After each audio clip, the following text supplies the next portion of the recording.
Germany's streets have erupted in fury. Across cities, thousands of demonstrators rallied this weekend, unleashing a wave of protest against Chancellor Friedrich Merz's growing military support for Ukraine.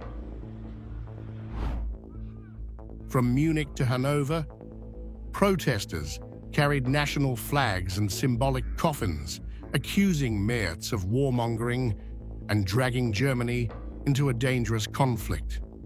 Some placards read, "Merz must go, no Taurus missiles, and stop NATO's madness."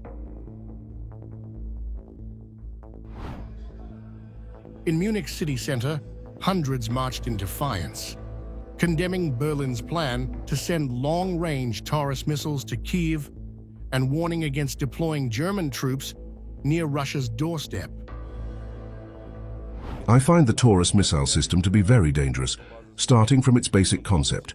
Its delivery is like a boomerang. What you send out eventually comes back to you. In other words, if a German missile hits Russian territory, it shouldn't come as a surprise when Putin interprets that as an act of war and responds accordingly, targeting the Germans who supplied such weapons. Therefore, I say no to Merz, no to his warmongering, and a clear no to the Taurus missile system. We are against long-range missiles. We are against supplying weapons to Ukraine because we stand in solidarity with Russia. So the fact that Germany wants to get involved in the war in Ukraine is something we don't like at all, and we are absolutely opposed to this. No, German soldiers should be withdrawn again. They should definitely not be sent there. Tensions were palpable. Protesters and counter-protesters clashed verbally, forcing police deployment in large numbers to prevent escalation. One striking display, a coffin labeled "Germany's Future," captured fears of a nation sleepwalking into war.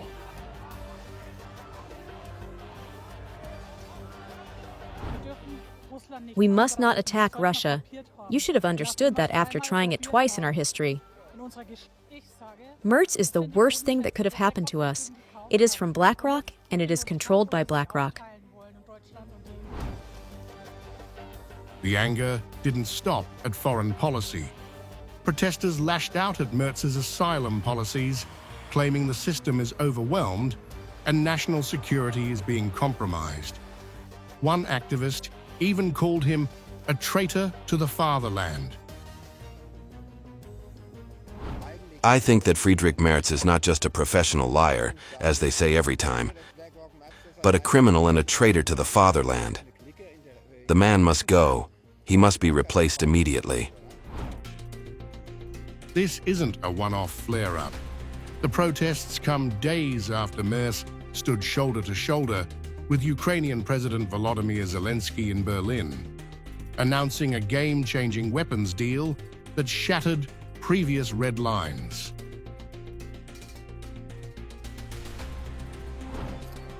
Under the new agreement, Germany will fund long-range missiles with no range restrictions, effectively giving Ukraine the green light to strike targets deep inside Russian territory. Berlin will also co-finance satellite-based battlefield communication systems. We will continue our military support and even increase it so that Ukraine can continue to defend itself against this Russian aggression, now and in the future. And I want to stress something new in this context. We are financing a considerable part of the Starlink coverage of the country. And our defense ministers are going to sign a memorandum of understanding on the procurement of long-range weapon systems produced by Ukraine, so-called long-range fires. There will be no range limits on these. Ukraine will be able to fully defend itself, including against military targets outside its own territory. Russia responded with fury. The Kremlin condemned the deal as an act of war, branding Germany an enemy and warning of severe consequences. Russia officials even accused Berlin of resurrecting its darkest militaristic instincts.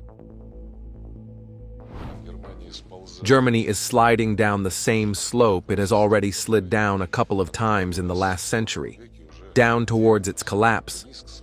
I hope that the responsible politicians in that country will finally come to the right conclusion and stop this madness. From sending helmets to now enabling deep strike capabilities, Germany has transformed into the second largest arms supplier to Ukraine, only behind the US. It's a historic pivot from its post-Backlash military restraint.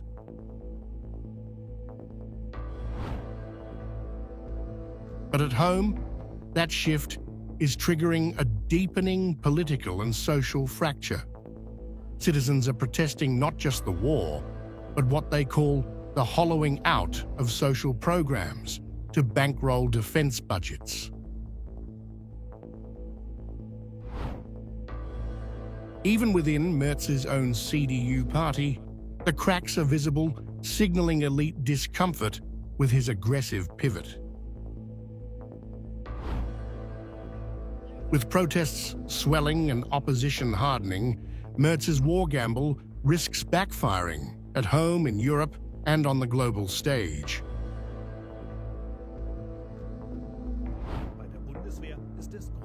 As German missiles edge closer to Moscow and dissent spreads across the homeland, the question is no longer if there will be blowback, but how soon and how severe. Germany, once a cautionary voice, now finds itself staring down the barrel of its own foreign policy.